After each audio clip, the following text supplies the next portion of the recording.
probably remember the Latrell Sprewell incident. Last December, Sprewell was fired from the Golden State Warriors and suspended for a year by the National Basketball Association for choking his coach. But 2 weeks ago, an independent arbitrator ruled that the punishment was a violation of the bargaining agreement between the NBA and its players. The Warriors were forced to reinstate Sprewell's contract, and his suspension from the league was reduced to the end of the season. Sprewell's supporters have been celebrating, but we talked with one man who says they have nothing to celebrate, and that he has a story that can serve as a lesson to Sprewell and the millions of teenagers who idolize NBA players. When he heard about the Sprewell decision, Najee Ali was disappointed. It sends the wrong message that if you have a talent, a skill, or ability, that you're treated differently. Ali dedicates his life to helping others. God bless you. God bless you. Through the organization he founded, Project Islamic Hope, he counsels young people, distributes food to the needy, and lectures at jails and prisons. But Ali knows a little something about getting away with it, and the scars on his arms reveal his former, less charitable life as a gang member. Ali, then Todd Eskew, grew up here in South Central Los Angeles, an infamous neighborhood where gangs and drug dealers rule the streets. It's all about territory and controlling the land, the community which you live in. Gang members fight so much for territory, and we don't own anything. We didn't even own the houses that we lived in. Yet we would, fight over neighborhoods, fight over schools, fight over blocks that we had no control over. And included in that territory, the Los Angeles Sports Arena, home of basketball's LA Clippers. In March of 1988, Eskew, a former ball boy for the Clippers, slipped into a closed practice to hang out with his friends on the team. Now, what happened that day, right here at Center Court, changed his life. A vice president of the LA Clippers asked me to leave practice, and I was offended that he asked me to leave because the sports arena, I thought and I felt that this is my home, this is my territory. So I picked him up, I body slammed him, I broke several of his ribs, and I stomped him and almost killed him right there at half court. So, what were the consequences for Eskew after the assault? Arrest? Jail time? Try nothing. So the next game, I was here sitting in a half-court seat, and a lot of disgruntled employees were congratulating me and telling me, oh, great job. And what they did was they did me more harm than good, because in my young mind, I thought that, yeah, violence is the solution. Violence is the way that you handle your problems. Todd's violent lifestyle didn't last too much longer. In 1990, he was arrested for armed robbery and spent 2 years in prison where he converted to Islam. Prison really saved me. Converting to Islam really helped give me a new identity, a new outlook on life, and it gave me the tools to help empower me. Once I got out, I wanted to come back in the community, make up for everything that I've done wrong. Ali turned his life around and has become a respected member of his community. He plans to write to Latrell Sprewell and urge him to do the same. I'm going to tell him that what he did, he made a mistake. He should apologize, but he should also try to learn from his mistakes, that he should grow and learn to channel his anger and coping skills more effectively. That way, if something else happens, he won't resort to violence to handle his problems. He should just sit down, learn how to communicate, and talk without fighting. Latrell Sprewell finds himself in trouble again this week, but in a different kind of court. He's been charged with reckless driving following an incident on a California freeway in which 2 people were hurt. Now, if he's convicted, Sprewell could face 30 days in prison. A Los Angeles humanitarian group is calling for a boycott of products that Magic Johnson endorses. And it's all because of a movie being shown at Johnson's theater complex, Magic Johnson Theaters in Baldwin Hills. Project Islamic Hope is upset over the way the movie How to Be a Player is being marketed. The group believes the movie's poster and advertising encourages promiscuity. Magic Johnson cannot continue to be a role model, an HIV and AIDS spokesperson, as long as he continues to send out a double message.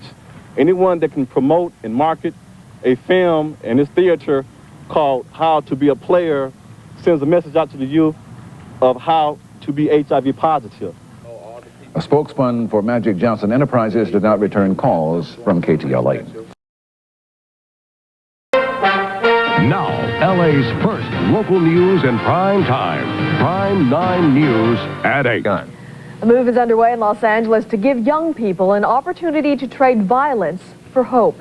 At the corner of Florence and Normandy today, community activists announced a Jobs for Guns program. If you turn in a handgun voluntarily, we will get you free job training and job placement. We know this is not the absolute solution, but we're hopeful that we'll take some guns off the streets, lives will be saved. Ali says what young people need is opportunity, not 3 strikes. Several businesses have stepped up to help Project Islamic Hope with the program. One is offering free dry cleaning for job interview suits, and another is offering free resume service. #1 choice for news. Fox 11 News at 10. Los Angeles residents push for a meeting with LA City Councilman Mark Ridley Thomas. Leah Sanders reports they want to meet to educate officials on how to clean up their community. This place right here needs to be reborn again, and somebody needs to listen. A week after LA City Councilman Mark Ridley Thomas announced a crackdown on gang violence on South LA streets, residents, activists, and gang members unite at Florence and Normandy to issue the councilman a challenge. We have organizations and ex-gang members that have been doing a job in the community that are willing to come together and talk from various gangs in the communities. The crowd here wants a gang summit to refocus the councilman on economic development, not gang members, like with the Guns for Jobs program. If you turn in a handgun voluntarily, we will get you free job training and job placement. We know this is not the absolute solution, but we're hopeful that we'll take some guns off the streets. Activists here say gang violence is only a quarter of the problem. If you bring in jobs and business, the gangs will cease. If you're not talking about what we're trying to do to build a community, don't come over here. Stay out of the community. We're trying to uplift our communities. Councilman Ridley Thomas agrees that economic development is critical, but he says his focus right now is on the gang problem and letting that bad element know that violence is not going to be tolerated. The level of violence that has been displayed over the last couple of weeks in the area generally defined as we are describing it can't be addressed by the Community Redevelopment Agency or the Community Development Department. Councilman Ridley Thomas says he'd consider a gang summit, but feels the wheels are already in motion to get this community back on track. It has to be dealt with by law enforcement, and no one should have any second thought about that. We want jobs just so we can survive. Let's put that program in the mix. In South Los Angeles, Leah Sanders, Fox 11 News.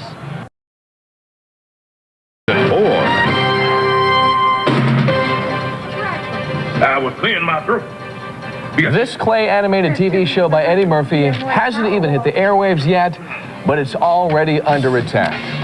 Good afternoon, I'm David Ono in for Mark Brown. I'm Michelle Tuesey. Our top story at 4. The new TV show is being shunned by a group of protesters who say it is sending the wrong message. Eyewitness News reporter Pablo Pereira joins us live in the studio with more on the story. Pablo? Well, Michelle, Eddie Murphy's new clay animated comedy, The PJs, hasn't even aired yet, but already a coalition of local African-American leaders are calling for a national boycott of the show, saying the series reinforces negative cultural stereotypes. We all know the importance of school. I mean, when I was a boy, I went to school every day. The summers, too. You even did some grades twice. That's right. The PJs focuses on life in a big city housing project and illiterate landlord Thurgood Stubbs, voiced by comedian Eddie Murphy. But critics of the animated series say the Fox show features numerous offensive jokes and portrayals of inner-city poverty. What an ugly future. Can't let that happen. But we need a plan. And another rep. We believe that the scenes that we've seen in the premiere episodes are very offensive, and it's very unfortunate they've chosen to make comedy out of people's suffering, their misery, and their poverty. Najee Ali leads a coalition of local African-American organizations calling for a national boycott and protest of Murphy's new animation series. It's the second such recent protest directed at what they say are shows that portray African-Americans in a negative way. A similar group helped to get The Secret Diary of Desmond Pfeiffer, the controversial UPN situation comedy, pulled last October. We feel that the impact of these negative images are devastating to our community. We feel that it tends to reinforce negative stereotypes. But at LA High School this afternoon, opinions among students were mixed on the show and whether or not they would join a boycott of it. For like younger kids coming up in the world today, I don't think that's a a good show, you know, to be teaching kids to drink 40s and stuff. Well, that's life, I'm sorry. That's what people do. They just trying to put it out on TV. So you'd watch it? Yeah, I watch it. And in a statement released just a short time ago, 20th Century Fox says it believes the true measure of any show lies in its ability to raise important cultural issues rather than to avoid them. The coalition says they still plan to protest in front of the Fox studios next Tuesday, just 2 days before the first episode of the PJs airs. Reporting live, Pablo Pereira, ABC 7 Eyewitness News. Tonight, why some people say this one is no laughing matter. Good evening, everyone. I'm Kerry Kilbride. I'm Terry Merriman. Prime 9 News at 8 starts right now. Now, LA's first local news in prime time. Prime 9 News. Controversy is brewing tonight over an upcoming television series. Some black leaders think a new animated show from Eddie Murphy is offensive. Our Carrie Pfeffer joins us now with that story. Carrie? Well, when picket signs go up in the air a week from today, the show that the protesters will be speaking out against will have been on the air only once. It's part of the high-stakes world where public pressure, publicity, and protests play a part in what you see on TV. Testing. Can anyone hear me? Repeat, can anyone hear me? The show causing the latest stir is called The PJs, and you might think of it this way. Sort of claymation meets Fat Albert and the Cosby Kids with a twist from Eddie Murphy, who acts as the show's creative force. The program is set in a housing project, and it's meant to play strictly for laughs, along the lines of other animated offerings already in the Fox lineup. But these folks and the organizations they represent are not laughing. A news conference called today began a planned effort to speak out against the PJs. We believe that the scenes that we've seen in the premiere episodes are very offensive, and it's very unfortunate they've chosen to make comedy out of people suffering, their misery, and their poverty. Ali and others say there are no positive role models on the program, and they'd like to see it pulled until adjustments can be made to answer their concerns. And what's most embarrassing, the one professional character in the cartoon is a probation officer. No one from Fox would go on camera for an interview, but a printed statement said, "The true measure of any show lies in its ability to raise important issues rather than avoid them. We respect the opinion of each member of the Fox audience and so hope everyone will judge the PJs for themselves." This is the second program of late to become a target for protests. Desmond Pfeiffer's got to go! UPN's The Secret Diary of Desmond Pfeiffer gained more notice as a source of anger than it ever seemed to from the viewing audience. After a brief stint, it disappeared. But with the PJs, other factors will also play a role. Eddie Murphy's star power cannot be ignored. Also, the PJs has more of a chance of finding an audience with Fox behind it, and it'll be starting on a Sunday night.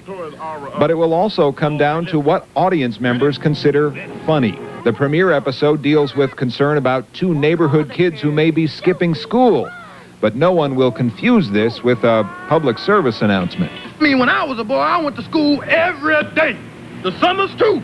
You even did some grades twice. That's right. But I was a special student. Those who will be protesting have seen the premiere episode. Based on that viewing and other information they say they've gathered, they're launching their effort, which will include a protest march next week. Kerry. NBC4, the station working for you. Southern California's #1 news, the Channel 4 News at 4. The show and its high-profile star are coming under fire again today. A group of African-American leaders here in Los Angeles are protesting Eddie Murphy's new animated show, PJs. They're demanding Murphy should be legally barred from producing any TV shows for children. Kelly Mack is here with more. Kelly? Well, Diane, it was about 18 months ago that Eddie Murphy was stopped by West Hollywood police in the early morning hours with a male transvestite in his car. Now, Murphy never faced any charges in that incident, but one group says it's clear Murphy is no role model. Eddie Murphy produces the PJs for Fox TV and is the voice of the main character, Thurgood, a building supervisor. Yeah, the hot water ain't working because your daddy ain't working. Local leaders in LA's African-American community say the PJs is not only racially offensive, but glamorizes drug and alcohol abuse, specifically drinking 40s, a street name for those large bottles of beer. I'll tell you where he's going to wind up. Kicking back with his homies, drinking 40s. What an ugly future. Our communities are being torn apart by alcohol abuse and crack cocaine and other drugs, and to have this projected out there is simply unacceptable. This is the 21st century, okay? And we can no longer be naive about the impact of imagery on behavior.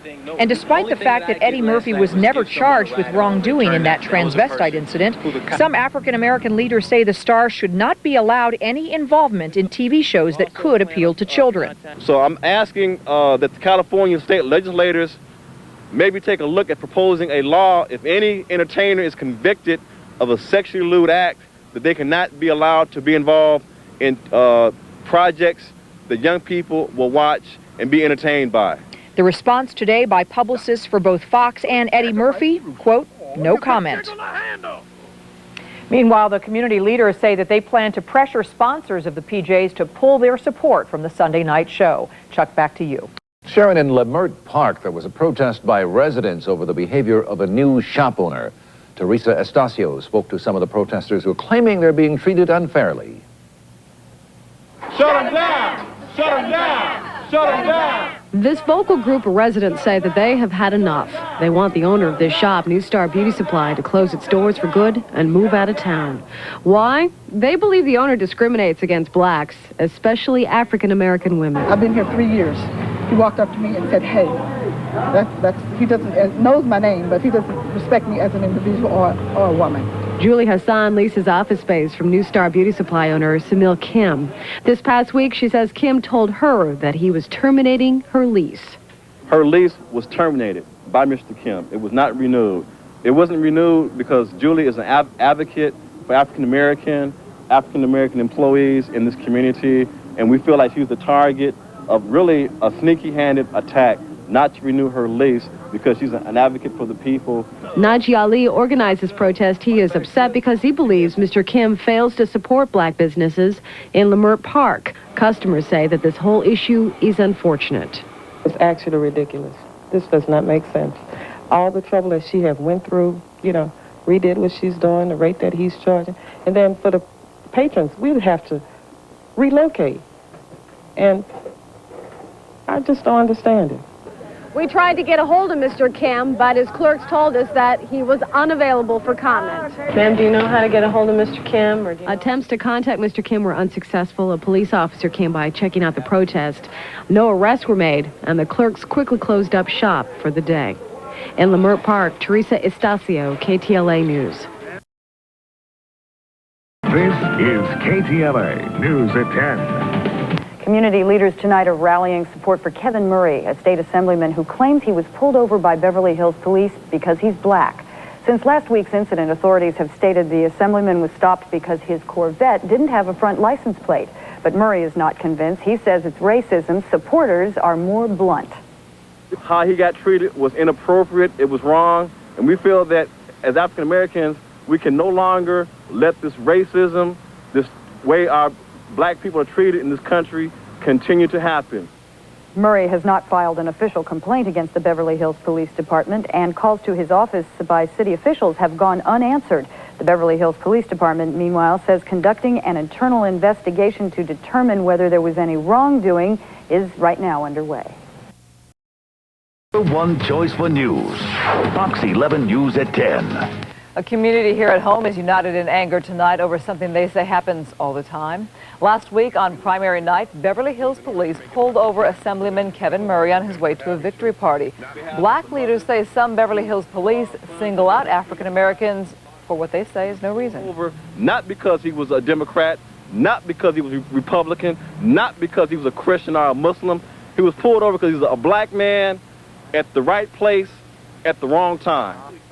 Police say they stopped Murray because his car was missing a front license plate. KCET salutes unsung heroes of the African American community.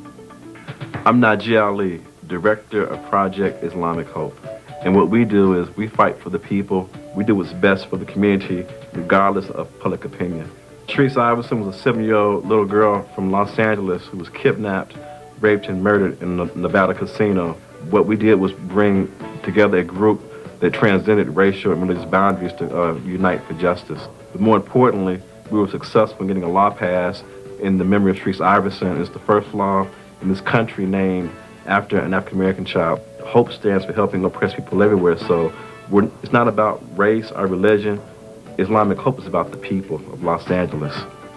This moment was made possible by the generous support of Washington Mutual. The Channel 4 News at 11. The investigators on the campus of a Southland Junior High School tonight. Hours after the bell rang and the school day ended, a fight broke out between two 8th grade boys. Punches were thrown. A teacher's aide tried to break them up, but the fight wasn't over yet. Tonight, one of the students has lost his life after this deadly fist fight. Good evening, everybody. It's now 11 o'clock on a Friday. I'm Paul Moyer. And I'm Colleen Williams. We begin tonight with that devastating ending to a schoolyard fight. Two boys battling each other at Juniper Junior High School in Palmdale. Witnesses say the teacher's aide did manage to separate the two boys, but one student managed to get away, then took another swing at the other boy, who then collapsed and died. Patrick Healy is live at the school in Palmdale tonight, and he has got the latest. Patrick? Paul, Colleen, what a horrible tragedy for all involved. The fight took place outside the classroom just behind us here. No weapons involved. We're told the teacher's aide who had separated the boys was going to take them to the office, but they did not make it. Tonight, investigators take the measure of the type of 8th grade schoolyard scrap you would never expect to end in homicide. But here it did. A 13-year-old boy is dead, and a 14-year-old classmate must deal with his involvement.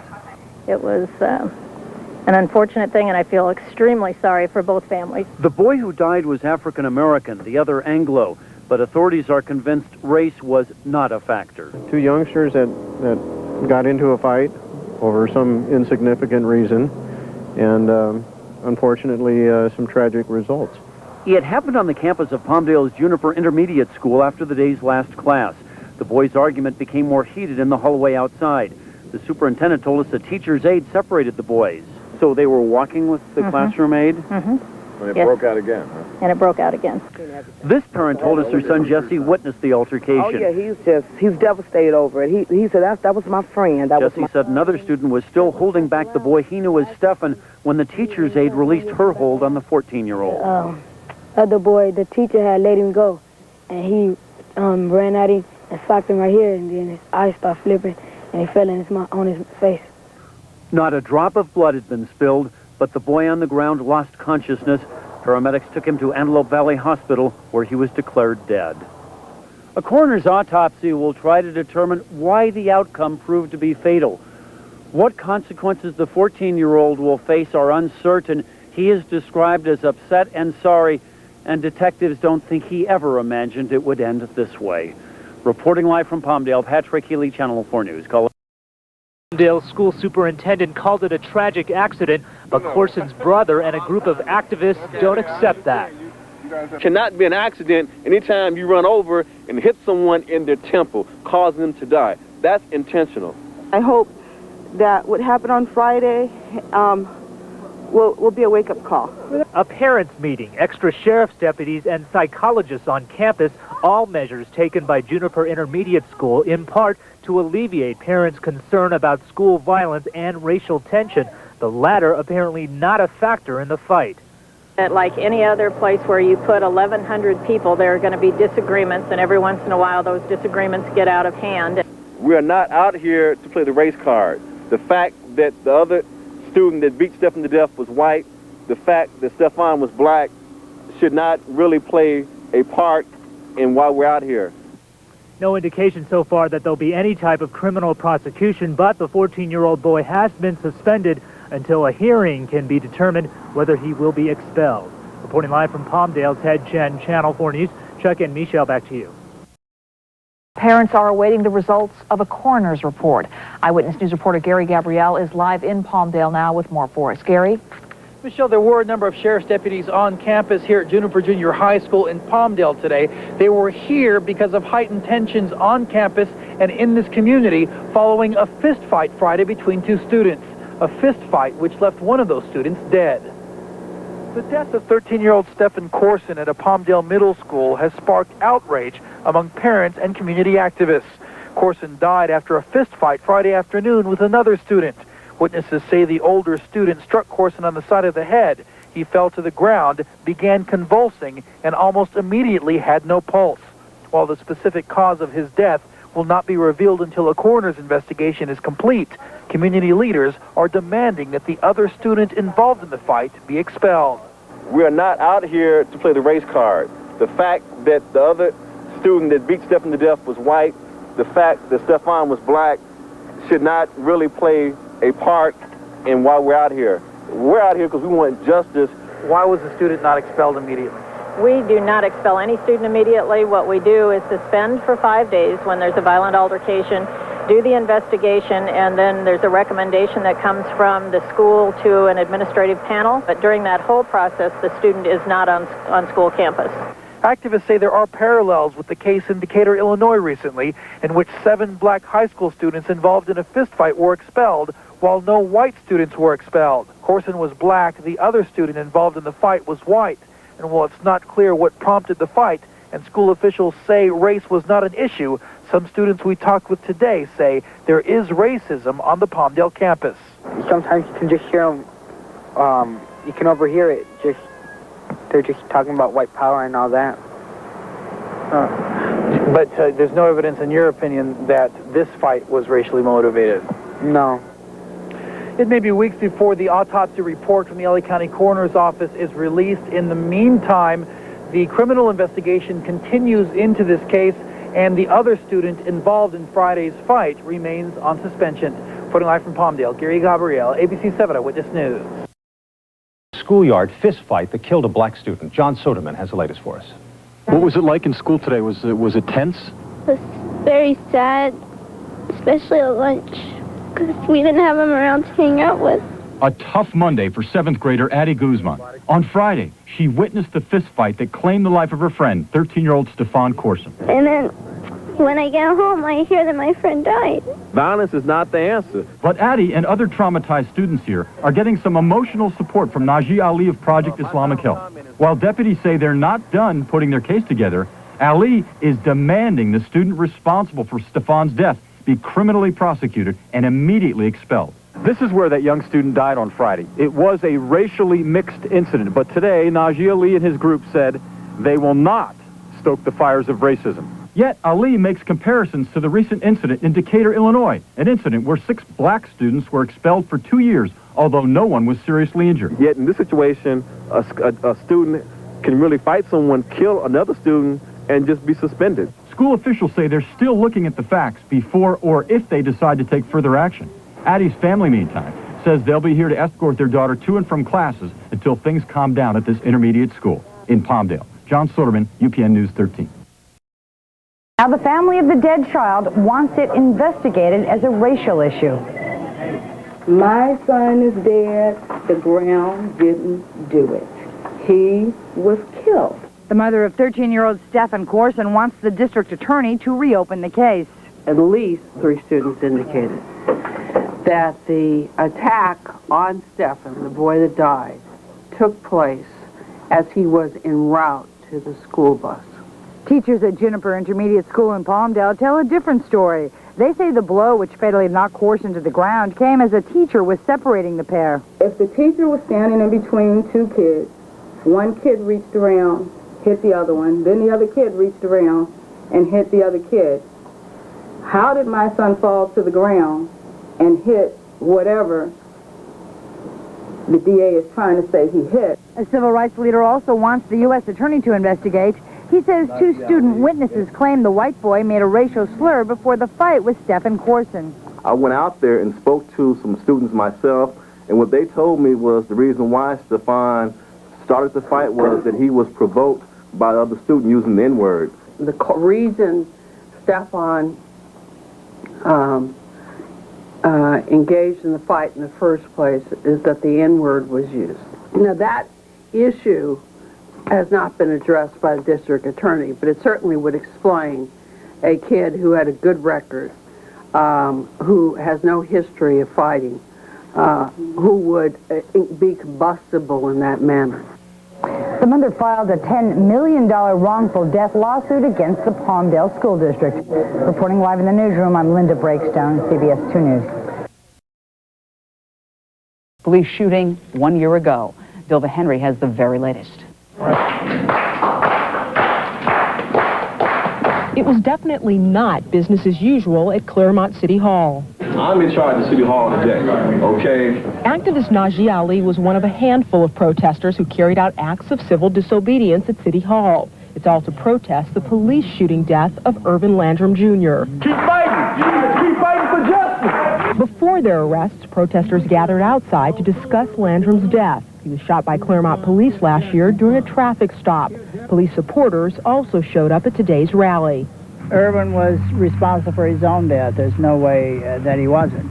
He was carrying a loaded weapon, which is a felony. He made a motion towards that weapon, and they shot him. What they're saying is that Irvin Landrum Jr. got out, verbally threatened them, and then fired a gun at them. But now, according to the sheriff investigators, the gun had not been fired, so someone's lying. Activists say they've learned even more about the gun Landrum was allegedly carrying. The gun they said was used to fire at them by Irvin Landrum, the gun had not been fired. The gun had no fingerprints. The last owner of the gun was a deceased police chief from a nearby town. We believe that gun was planted. The two officers involved in the shooting are both still on active duty, and we're told both recently honored by the city of Claremont. And the Police Management Association turned around and made them the Police Officers of the Year. That this was a slap in the face of all of us who are seeking justice in this case. Why? Because the two police officers involved in the shooting of Irvin Landrum Jr. remain to this day under federal investigation. But I'm encouraged by the community, not this institution that is represented by this building. Protesters say they will continue to hold their rallies until they get answers and until they believe justice has been served. In Claremont, Dilva Henry, KCAL 9 News. About our colleague Adrian Alpert, who was badly burned while covering a story yesterday. The situation is critical but hopeful. For the very latest on Adrian's condition, we go live to Eyewitness News reporter Carlos Granda. He is at the Sherman Oaks Burn Center. Carlos? Well, Michelle, Adrian has been here at the Grossman Burn Center for a little over 24 hours now, and she's already undergone 2 operations. The latest was a tracheostomy to relieve her breathing. She is in critical but stable condition, and doctors say the next several days are crucial as they check to see how her internal organs are reacting to the incredible trauma that they sustained. Now, fortunately, Adrian is getting a lot of support from all of us, her friends, her family, and our viewers. Najee Ali came to the Grossman Burn Center today to donate blood for Adrian Alpert. He says she interviewed him several years ago, and he never forgot her compassion. Talking to Adrian, I saw a reporter that had a sense of compassion and loved children, and that's what really motivated me to come down and support Adrian, because she's been my friend. Adrian is being treated by a team of specialists here at the Grossman Burn Center after suffering third-degree burns. Doctors say with electrical burns like these, any real damage may take several days to become known. The current goes in, traces its way down your nerve endings, because that's the fastest method of movement. And as it travels along the nerve endings, it's burning the nerves, the veins, the arteries, the muscles underneath the surface. So it may not just be the skin alone. It's everything underneath it, including the bone. The electrical explosion knocked Adrian out of the Eyewitness News van. It came too close to high-tension power lines and a jolt of 34,000 volts. Veteran news photographer Heather McKenzie smelled something and got out of the van to check it out. LAPD officer Patrick Bailey saw Adrian as she tried to get out of the van moments later. She grabbed the handle of the door to get out, and it looked like she grounded and everything exploded at that time. Adrian has been part of the Eyewitness News family for 4 years, since moving to Los Angeles from San Diego. She is known for her tenacity and solid reporting. I know she's going to fight her way through this, and I know we're going to have her back and enjoy her wit, her intelligence, her toughness as a great reporter. Adrian was scheduled for physical therapy today to exercise the fingers on one of her hands, and Dr. Grossman says she will still have to undergo 4 or 5 more operations over the next month. Right now, they're just looking over the next several days to see how her body reacts to the trauma of that electric jolt. Reporting live from the Grossman Burn Center, I'm Carlos Granda, ABC 7 Eyewitness News. Now back to you. You're watching Southern California's CBS. Tonight. And tonight we're learning more about that man. CBS 2 reporter Linda Breakstone has details from a candlelight vigil in Leimert Park. Linda? That's right, and that vigil is just about to start. For right now, it's day 3 of the investigation. No one has been arrested and no suspects have been named. The investigation is at a very delicate stage right now, as investigators are desperately trying to convince the passenger in Lori Gonzalez' car that night to tell them what he knows. CBS 2 News has confirmed details about the passenger in Lori Gonzalez' car Sunday night, details which may speak to the motive for the shooting. Sources confirm the man sitting on the curb has gang affiliations and was in a fight with rivals. One is believed to be the shooter. In fact, the passenger has a scar right below his left shoulder blade from a shooting earlier this month. We do believe that he knew that he was in trouble. That's why he ducked. Sources confirm that is the case, but police asked that his name not be used to protect the investigation. Chief Park's granddaughter had nothing to do with her passenger's gang connections. They were not dating, simply a childhood friend Gonzalez met when she was 10 years old. We have also learned more about Lori Gonzalez and the double tragedy this is for the Parks family. In addition to their 4 children, Bernard and Bobby Parks had a 5th child, a daughter who died in her teens from cancer. That child's name was Lori. In memory, their oldest daughter, Felicia, also named her child Lori. Now, she will be buried Saturday next to her namesake. She was beautiful. She held down 2 jobs, which I thought was amazing. She bought her own car. She was always there for everyone. She worked at our church. Her stepsister showed us pictures of Lori Gonzalez helping build homes for poor people in Mexico. Our family would go down, like her and I, my dad and my mom, would go down. We would build houses in Mexico for the poor, and she was always there doing that. Lisa's parents divorced 18 years ago, and she recently moved to Mission Viejo with her father, Joe Gonzalez, a stepmother, and 2 half-siblings. She was visiting her mother, Felicia, in Los Angeles when she was killed. So we just trying to, help search and find out the killer to keep this neighborhood safe. Yeah. Community leaders today joined in the manhunt, going door to door seeking information on the suspect. Lori Gonzalez will be buried Saturday, 1 day before she would have turned 21. President Clinton and Vice President Gore have called Chief Parks. The chief is at home with his family. He remains devastated. Reporting live from Leimert Park, Linda Breakstone, CBS 2 News. He had enough time and thought to duck, but apparently he is either overcome by the incident or for some reason is not talking. Tonight, the vigil here is planned in Leimert Park, and we will have more for you on that on a later newscast. Reporting live, Laurel Erickson, Channel 4 News. Colleen and Paul, back to you. A woman was shot as she left a fast food restaurant in the Jefferson Park area on Sunday night. Her passenger, who police believe was the intended target, was not injured. And tonight, neighborhood residents are expressing outrage over the shooting. Let's go live to Ron Olson at Parker Center in downtown Los Angeles for the very latest. Ron? Hal, we have blue ribbons on the pillars at the front of Parker Center here tonight. Now, these ribbons were originally placed here to show support for the families of fallen LAPD officers. With the death of Lori Gonzalez, the ribbons have taken on additional meaning, showing support now for the family of Police Chief Bernard Parks. Support also coming from people who live in the area where the chief's granddaughter died. The scene of the shooting is the site of a growing memorial to 20-year-old Lori Gonzalez, granddaughter of Los Angeles Police Chief Bernard Parks. We are not going to stand for this. Community group members expressed their anger over the shooting and call for the gunman to turn himself in to police. Men in this community are going to stand up and take a message that this is unacceptable and we will not tolerate it. We have some killers loose in this neighborhood that killed a young lady. People from the community head out into the neighborhood, handing out flyers, alerting residents to the danger, calling for an end to the violence, urging people to contact police if they know anything at all about the gunman. So if you did this, please repent and walk down to that police station, because Los Angeles is a small town and people talk.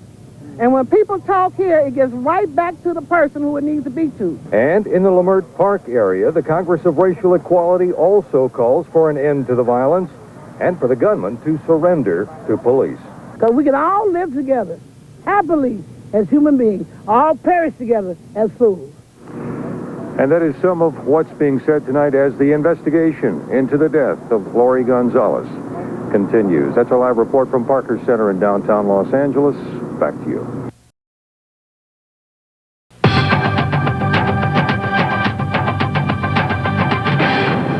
A 7-year-old girl is molested and murdered in a casino bathroom.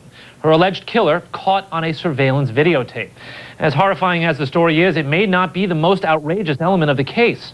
Adding to the grief of the little girl's family, the accused killer's best friend was with him that night, saw the beginning of the attack, and did nothing to help the 7-year-old child. Well, now the family is fighting back to make being a bad Samaritan against the law. He is accessory to my child's murder. He sat there, he watched it. Yolanda Manuel is grief-stricken and angry, not just because her daughter Sharice Iverson was molested and strangled in a busy Nevada casino, but because this man, David Cash, had an opportunity to stop the crime and didn't. What I'm saying about David Cash is he's wrong, most definitely wrong. On May 25th of 1997, Sharice's father left the little girl alone while he gambled at the Prima Donna Casino outside of Las Vegas. This video captures the last moments of her life, playing in the casino's video arcade. It was there that Sharice apparently captured the attention of 19-year-old Jeremy Strohmeyer. Strohmeyer was caught on a surveillance video following Sharice Iverson into the ladies' bathroom, where her body was later found. Later, Strohmeyer is seen coming out of the restroom alone. Although he pleaded not guilty to the crime, police say Strohmeyer confessed. The actual suspect in this crime has made lengthy, we believe factual, pointed statements as to his activities in the arcade and in the bathroom. But Strohmeyer was not alone in the casino that night. With him was friend and classmate David Cash. Cash admits he saw Strohmeyer and the girl in the bathroom that night and did nothing to stop his friend or report the crime. And many, including Sharice's mother, think that makes Cash just as guilty as his friend. She probably was looking up at him, asking him in her mind, help me. But David Cash did nothing. Nothing whatsoever. This son of a bitch is attending Berkeley? Yeah, this is absolutely unreal, and he should not be allowed to attend Berkeley. He should be attending the University of San Quentin. Yolanda Manuel and her supporters gathered 20,000 signatures on a petition to have Cash charged as an accessory to the crime. And it showed that Christian, Muslims, and Jews and other races and religious groups can work together collectively for justice. But legally, it's not possible to charge Cash. In Nevada, where the crime took place, there is no law requiring someone to report a crime. So Manuel started a petition to change that, too. This bill would make it a criminal offense for anyone who witnesses or has knowledge of a sexual attack against a minor and fails to report it to police. Cash pay for her and for her daughter. That's what keeps me going. Her spirit and God, what keeps me going. She's not going to rest, and I'm not going to rest. Well, joining us to discuss this case now is Brian Neary. He's a criminal defense attorney and former prosecutor. Joins us from Studio A. And in Los Angeles, Najee Ali. You just saw him in that piece, a community activist in South Central LA who is acting as Ms. Manuel's spokesperson. Thanks for joining us, both of you gentlemen. Mr. Ali, the law seems to be not on your side. It certainly is a devastating case. Realistically, what can you do about David Cash? Well, realistically, we're trying to create enough public pressure where we can change the laws. One of the things that Project Islamic Hope is doing is spearheading a Sharice Iverson bill collectively with other organizations and leaders where hopefully it will be a felony crime if any adult sees a young person being sexually assaulted, that they must report that crime to the authorities. Brian Neary, without knowing specifically perhaps the law in Nevada, could a new law be retroactive? The Constitution prohibits using, creating a new law to make new criminal behavior. The ex post facto clause says that you can't criminalize something that has happened in before. So as terrible as this might seem and as frustrated as the families and the supporters are, that the laws cannot change and criminalize what Mr. Cash did several months ago. How frustrating is that for you, Mr. Ali? It's very frustrating because in my mind and other people's minds that David Cash witnessed a 7-year-old baby being kidnapped, murdered, and raped, and left her there. And we feel that that's a great injustice. So hopefully that we can get some laws that can be passed to protect all children. Eyewitness News reporter Pablo Pereira is live in San Francisco with the latest on tonight's developments. Pablo. Well, Mark, on the day of the campus protest to expel him, David Cash Jr. has denied any wrongdoing in the murder of 7-year-old Sharice Iverson. But tonight, students at UC Berkeley say they want Cash to leave the school. Here at UC Berkeley, you normally don't have to bus in protesters. But there they were, some 50 demonstrators from L.A. who traveled all night to ask the school to expel sophomore David Cash. If you have families at family student housing, children at the child care center, please watch your children. Nobody in the right mind would let something happen to an innocent child like that. They should have acted. Cash's best friend, Jeremy Strohmeyer, is accused of murdering 7-year-old Sharice Iverson in a Nevada casino last year. Cash allegedly witnessed the attack but failed to call for help and has shown little remorse since the crime. He's a murderer within himself. He let a 7-year-old child lose her life and didn't do anything. Protests are certainly nothing new here on the steps of Sproul Plaza, but for the first time in school history, students here today weren't protesting a war or a cause, but an individual. And now they're hoping that that individual, David Cash, voluntarily agrees to leave this school on his own. I move that we discuss the SB2 in support of David Cash's voluntary withdrawal from UC Berkeley. Although school administrators say they're powerless to expel Cash, tonight the Student Senate drafted a proposal asking Cash to leave the school voluntarily. For his own safety, because there have been rumors about an assault on him, and that wouldn't be too good either. So it's like he really has no reason to be here. So today, the Nevada Supreme Court refused a defense request to delay the trial of people demanding that one student be expelled. David Cash is the student these people want kicked out. Cash has admitted he saw a friend struggle with 7-year-old Sharice Iverson in a Nevada casino bathroom. That little girl was killed. Here's Cash on prom night last year, but it was a casino security camera that first led police to Cash. Cash said he saw his friend Jeremy Strohmeyer struggle with a 7-year-old girl, this girl, in the casino bathroom, but Cash left them alone and told no one. Now the girl's mother wants Cash punished. This is not a game. It's not a racist issue. This is about justice. This afternoon, the chancellor of UC Berkeley said he can't expel David Cash because Cash has not been charged with any crime. Up front now at 6:30, the young man accused of killing little Sharice Iverson in a Nevada casino will go on trial on Monday. And this case has already enraged some people, and it may bring about some new laws, too. Our Larry Carroll is live now in the control center with what's ahead and what happened today. Larry. Hi, Ann. Well, the mother of the little girl who died held a news conference today as she prepares to travel to Las Vegas for what promises to be an emotionally charged trial. She believes 2 people are really responsible for her daughter's death, but current law just doesn't see it that way. Yolanda Manuel could not speak at her news conference today. Between tears, anguish, and anger, she had lost her voice. She is anguished and angry that her innocent 7-year-old daughter is dead in the first place. She did die of asphyxiation due to manual strangulation, and that she was forcibly raped. Angry, too, that Berkeley freshman David Cash will likely escape prosecution despite having witnessed it all, yet failed to report the crime. 2 suspects on the surveillance video shows them interacting with the young girl before her death, talking to her, playing hide and seek in the arcade. Who watched a 7-year-old baby be kidnapped, tortured, raped, and murdered, and did nothing. He's just as guilty. No justice, no peace, no cash. No justice, no peace, no cash. Yolanda Manuel is angered even further by the refusal of University of California officials to expel him. But when the trial begins, the focus will be on 19-year-old Jeremy Strohmeyer. He could be put to death.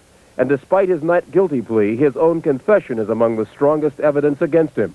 And what defense attorney Leslie Abramson will bring to the trial is among the biggest unanswered questions. Will Abramson attempt to create a sympathy for a confessed rapist and killer who has a history of fascination with child pornography? Or will she attempt to argue that drugs tainted his confession or clouded his judgment at the time of the crime?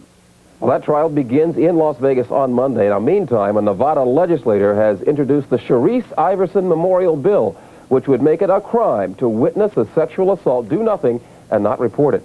In the Control Center, I'm Larry Carroll, CBS 2 News. All right, Larry, thank you so much.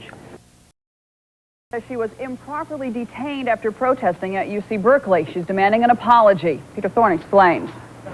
It was Yolanda Manuel's first public appearance since her return from leading a Wednesday protest up at UC Berkeley. She was there demanding the school expel David Cash, the teen who police say witnessed the assault on her daughter Cherise Iverson last year in a Nevada casino, but did nothing to stop it. At Berkeley, Manuel says she was promised a meeting with the chancellor, but claims instead she and supporters were led to a room and held there against their will, a campus cop locking and blocking the door. We felt that we were being held in bondage. We feel that was very insensitive, it was very disrespectful, and we're demanding an apology. Manuel says after being released, she nearly passed out from the stress.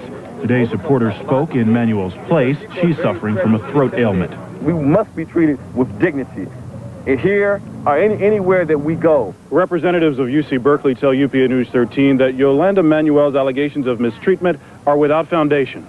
Berkeley officials call Manuel's charges, quote, totally inaccurate, adding, the University of California, Berkeley categorically denies that Mrs. Yolanda Manuel was detained by police. Sort of he said, she said, and a bitter prelude to the main event, which starts Monday in Las Vegas. That's when jury selection begins in the trial of Jeremy Strohmeyer, the young man accused of murdering Yolanda Manuel's daughter Cherise in a casino bathroom. In South Central Los Angeles, I'm Peter Thorne, UPA News 13. Violent crime being committed. As Walter Richards reports, a controversial bill that is before the state legislature addresses this very issue. She's an angel in the hearts of those who knew her.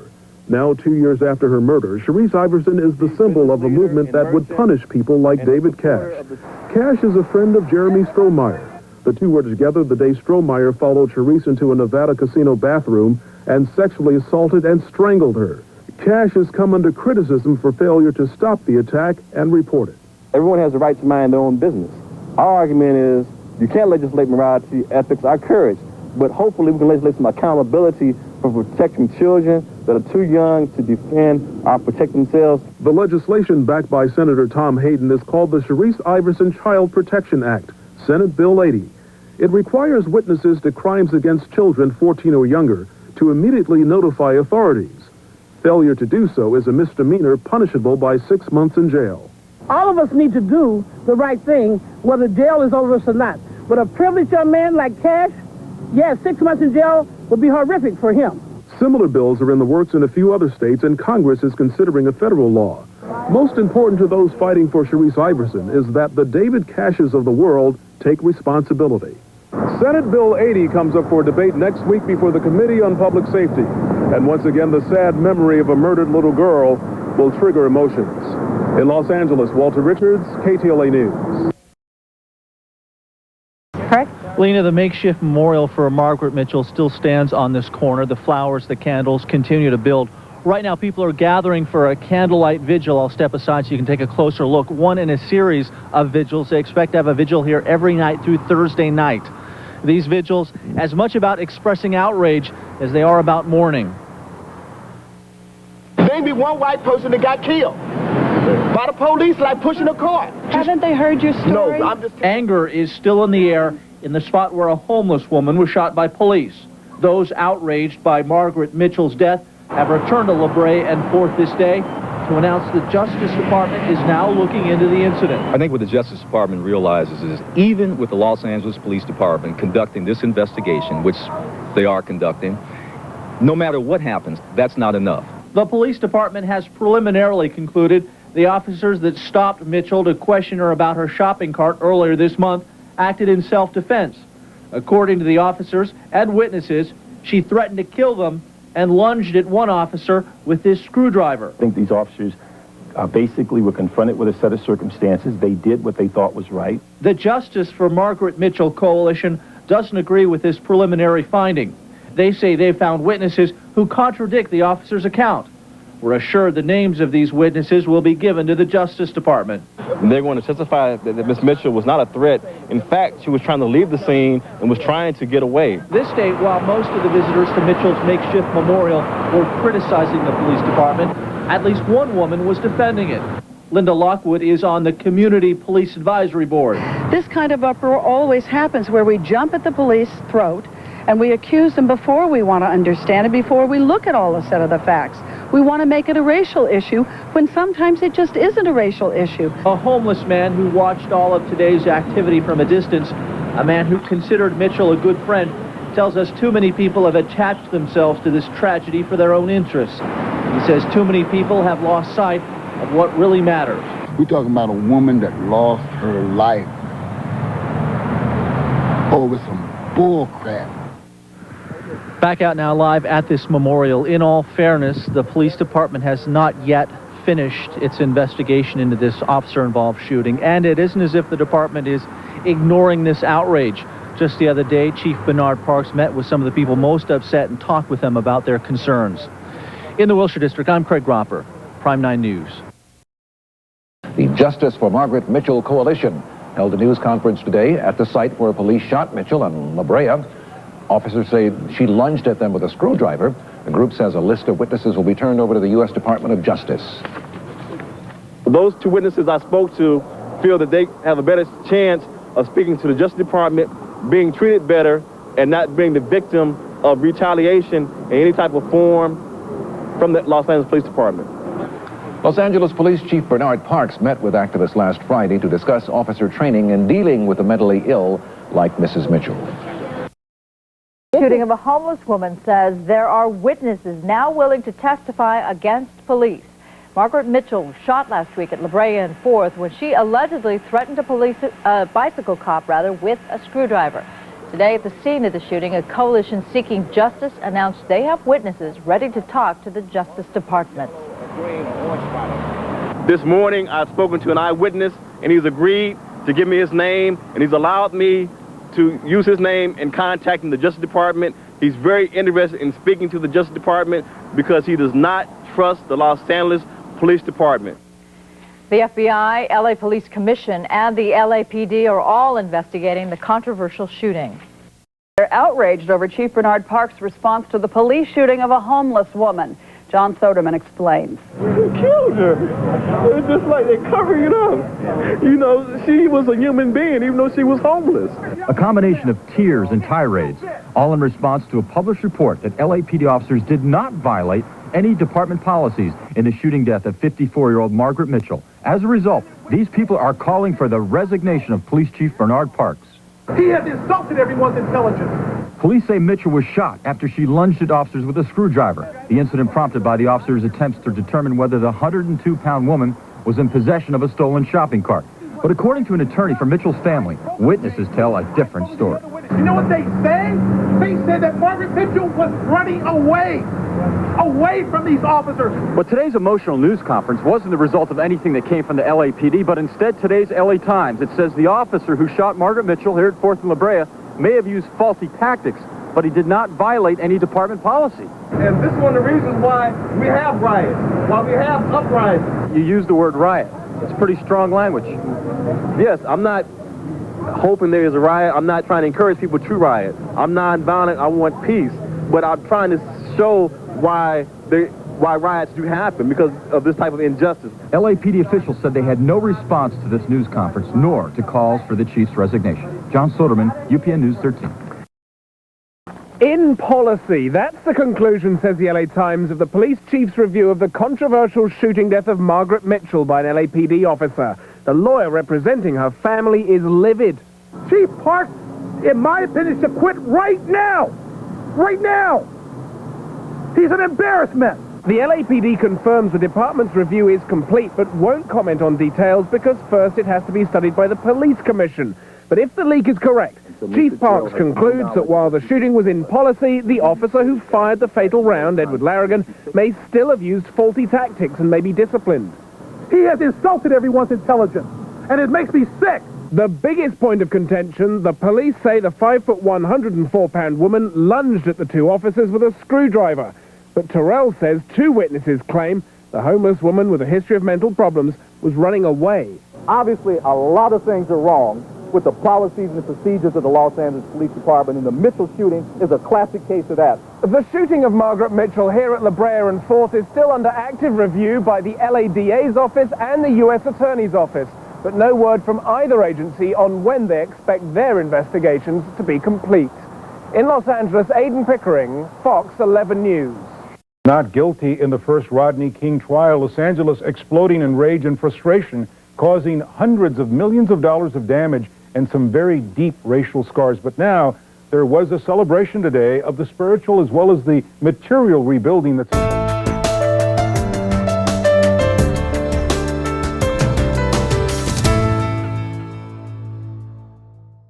Is there any objection to that? Okay, let's proceed in that fashion. Madam Clerk, item 20, please.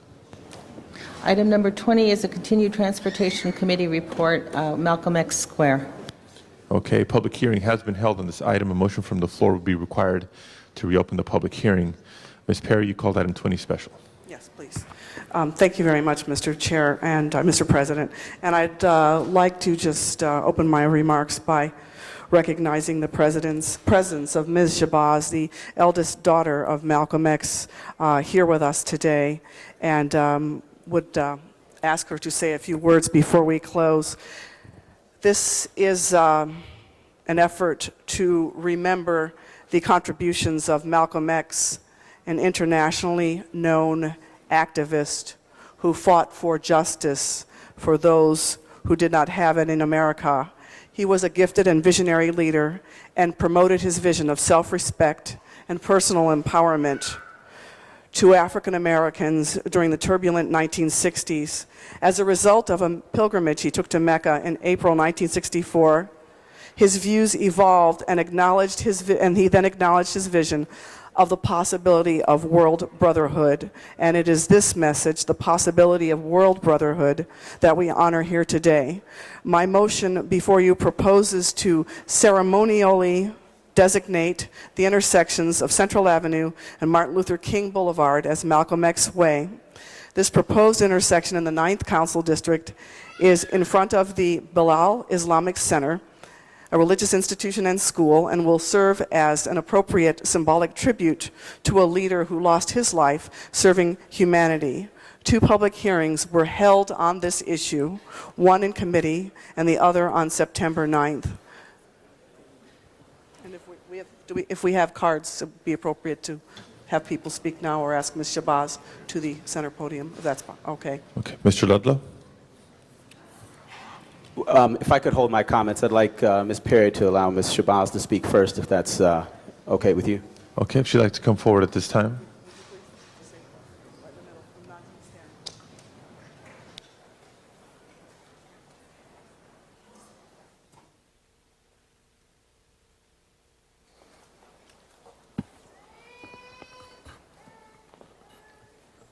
Good morning, and thank you very much, Councilwoman Perry. And to Los Angeles County, this is a really significant morning. As I was told about this, I mulled around in a very sensitive way. It's a public figure to others. It's a personal one for me. That while he lives and thrives in pictures and in namings of sort for us as a family, there is a real loss, and there's a parent that's missing, and there's a softness and a genuine father that people don't seem to know. And while people think that my father's life was pivotal in '64 as it relates to his pilgrimage, what we don't know as a general public is that we were raised with that. It's the first time you learn that publicly. So my hope to people here in Los Angeles County is that as you name it Malcolm X Way, that you understand the way, the manner of the human being. My father is first-generation American on his mother's side, so he too is an immigrant. My grandmother spoke 4 languages. I grew up as an international child. The struggle for my father's sense of peace, of world humanity, had more to do with his own personal roots than that of the society around him. It's what he knew naturally. So I am hoping that in this town that has everybody here, that Central Avenue somehow or another becomes a heartbeat, a central place that is not claimed by any one culture or type of people or origin, but that in the manner of Malcolm X Shabazz and how his children live and the people who knew him personally, that we understand that we indeed are a world family. So I say to you, thank you, good morning, greetings, salamu alaikum, shalom alaikum, buenos dias, and I think it's very fitting that this acknowledgement would be on the morning that also represents the Day of Independence for los Mexicanos. That's a very proud thing for me.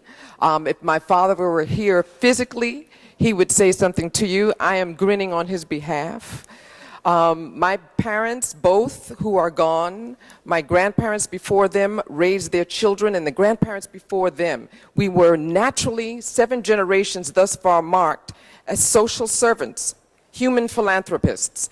The resource was in the nature and the blood of the people. And so I'm just hoping that that area is not exclusive to any, but that everyone is made to feel welcomed at Malcolm X Way. And I have to find my way over there as a New Yorker, visiting Los Angeles on a regular basis. So with that said, and me having not once looked at the notes I attempted to pull together so quickly, I thank you again, Los Angeles County.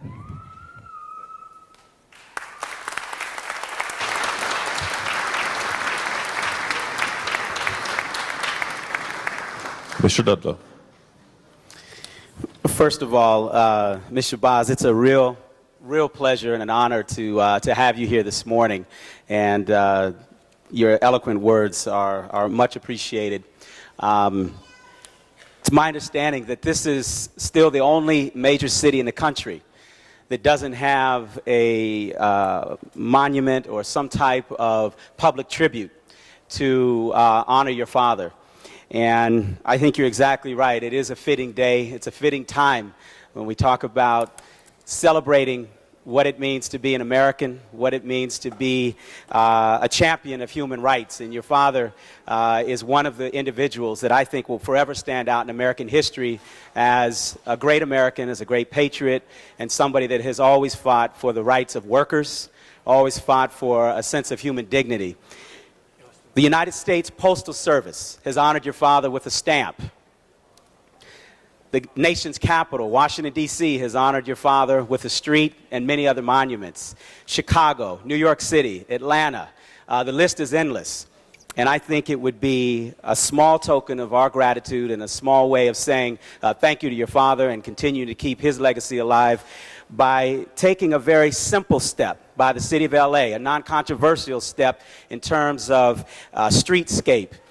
This is not the renaming of a huge boulevard in Los Angeles. This is not taking a huge area that has significant address problems where many people would be sort of put out financially or otherwise. This is a non-controversial, a very simple but yet large and meaningful way to pay a debt of gratitude to somebody that stood so great in front of not only this country but the world. And so I rise in support of this motion. I would ask my colleagues to do the same. So thank you again. Ms. Hahn. Thank you, Mr. President. Colleagues, I rise in support of this motion. Councilwoman Perry, I think this is a good idea. Ms. Shabazz, you won't remember this, but you and I sat across from each other on a plane going to New York. I believe it was over 10 years ago. And I was very impressed with you, and we had an immediate bond because we talked about what it was like to grow up as daughters of men who really were truly legends in their own time, and what it was like to continue to honor their legacy, and what it was like to be the girls in the family and to try to carve out our own identity and our own ways of really making an impression in this world. And I never forgot you. And I was always impressed with then your keen sense of life and your true adoration, as I have, for my own father. And you're right, while they're gone today, and there's not a day that goes by that I don't miss my dad and that I don't want his advice and want to talk to him about stuff. But I think we know, when we come to the point in our lives and we think, gee, what would our dads do? I think we know. We know what they would do, and we know what their spirit is, and we know what their direction would be. So it's very easy to continue to take their advice even though they're not here. So I think this is a great idea. I just hope when we as a city name ways, name squares, name streets, name buildings, that we go just a little step further and we make sure that in that area there is some inscription, there is some plaque, there is some way to tell the story. to tell the history, to tell the meaning of why it is that we have honored these people on our streets, on our roads, and in our buildings. Because so many people come to this international city, and many times I think they see how we have named things, but they wonder, I wonder who that was. I wonder what the story was. I wonder what the meaning is for me. So I hope we do something at that site to honor Malcolm X and to really tell his story in a way that people passing by generations from now will be able to connect with him. So really a pleasure to see you again, and really wonderful that you've come to our city this morning to address us. Thank you. Mr. Parks. Thank you, Mr. Chair. I also would like to rise and thank Ms. Perry for going forward and putting this honor to Malcolm X. It is something that, unfortunately, in many communities, people are not as appreciated until they're gone.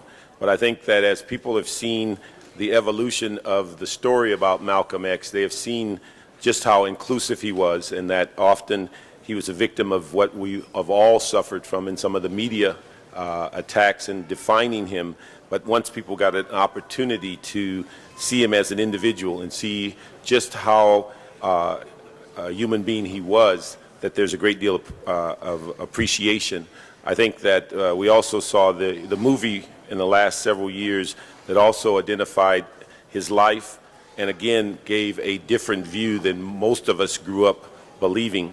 And I think it's the most fitting place in the city to put this in front of the mosque that has been a part of this community for so many years, and Imam Hassan, who has been a part of this community, who is going through a major reconstruction, and will have an open house soon to bring that mosque to a variety and a larger number of people in the teachings. And so I want to say thank you for being here. Thank you for your father, and thank you for keeping his dream alive through you. Thank you. Mr. Cardenas. I'd just like to take a moment to put into perspective how wonderful and how great and how flawed our nation is.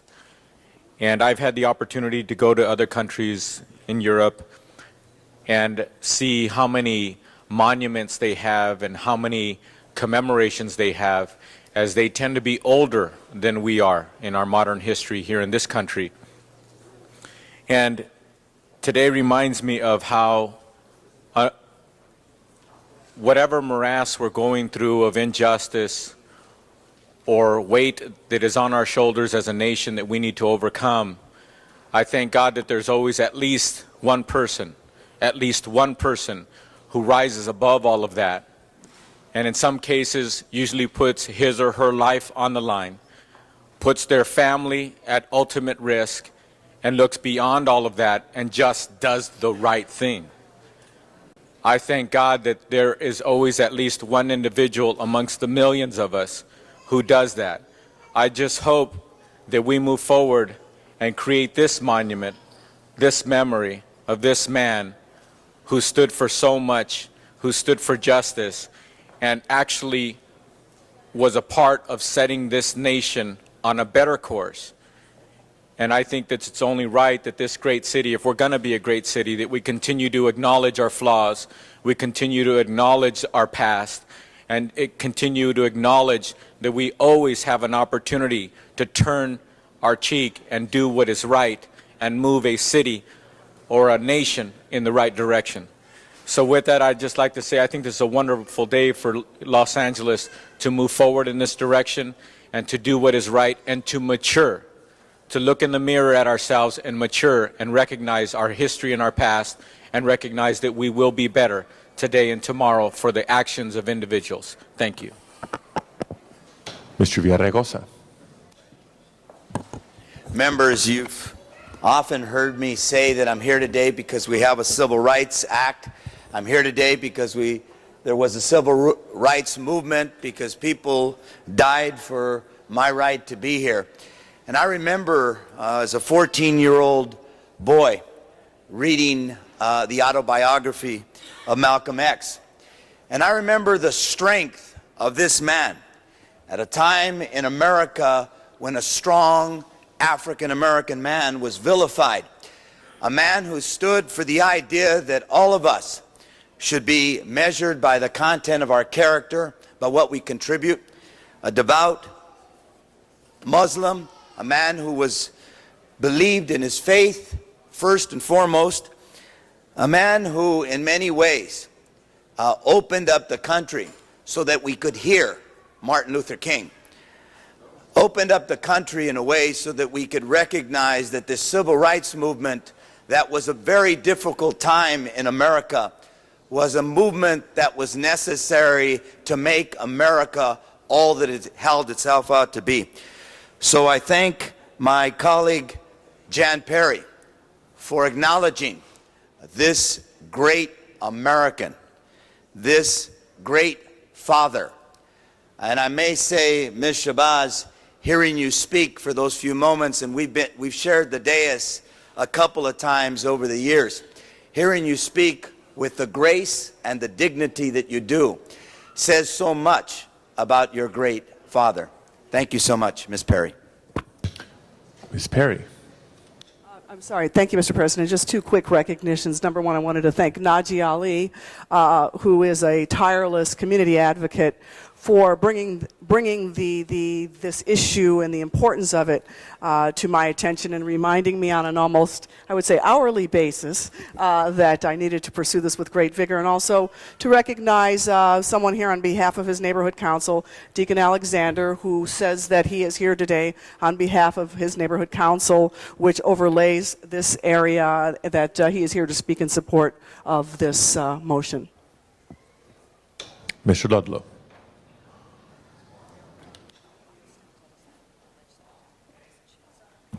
Thank you, Mr. President, and I'm sure that Jan Perry just mentioned what I was going to mention. I've spent many, many hours with Najee Ali in many interesting places. He has been an advocate and an activist extraordinaire in Los Angeles, and I'd be remiss if I didn't take a moment to acknowledge all your leadership on police accountability issues, on human rights issues, on trying to fight for the protection of young people, trying to end gang violence in Los Angeles, fighting for the homeless, fighting for people who need a livable wage in Los Angeles. And so, Najee, it was a real honor to help bail you out of jail one time. I will do it again and again and again. Keep up the good work, brother. Mr. Labange. Mr. President, I just wanted to rise to, again, salute Jan Perry, salute her for recognizing Malcolm X at Central Avenue and Martin Luther King. And what all of us said, I think we're all touched by somebody as representatives. But the beauty of naming a square after someone is it hopes, as Ms. Hahn said, that someone stops at that light, looks up and says, Malcolm X, I heard that name, what was he about? And they find out what he's about that leads them to another place, that leads them to help people. That's the beauty of naming squares, and that's the beauty of knowing the street names of who these streets are named after, who these squares are named after. Congratulations to your family and to the strength that you have had to live on in memory of your father. God bless you. Thank you. Other members wishing to be heard on this item? Seeing none, we're prepared for a vote. Madam Clerk, please open the roll. Well, before we close the roll, let's keep the roll open. Ms. Perry? They said they put in cards. Yeah, public hearing has been held previously on this item. So is that a motion to reopen the public hearing? If you keep it down to a minute each, because we're ready. We have about 6 cards. 6 cards? Can you keep it to 45 seconds each? And just, can we ask them to rise and who's in rise and support and read their names into the record? Sure. Let me read the names of all those who are for the proposal. We have a card from Najee Ali, Dayford Dakil, Shaka Satori, Eddie Reyes, and we do have 1 card against the proposal by Warren Williams. Okay, that's everybody? Okay, thank you. Okay. So we're not reopening the public hearing, Ms. Perry? Okay, so we'll read those names into the record, and we'll add the cards as part of the record and proceed again with the vote. Madam Clerk, the roll is open. Please close the roll and tabulate the vote. 13 ayes. That is approved unanimously. Next item.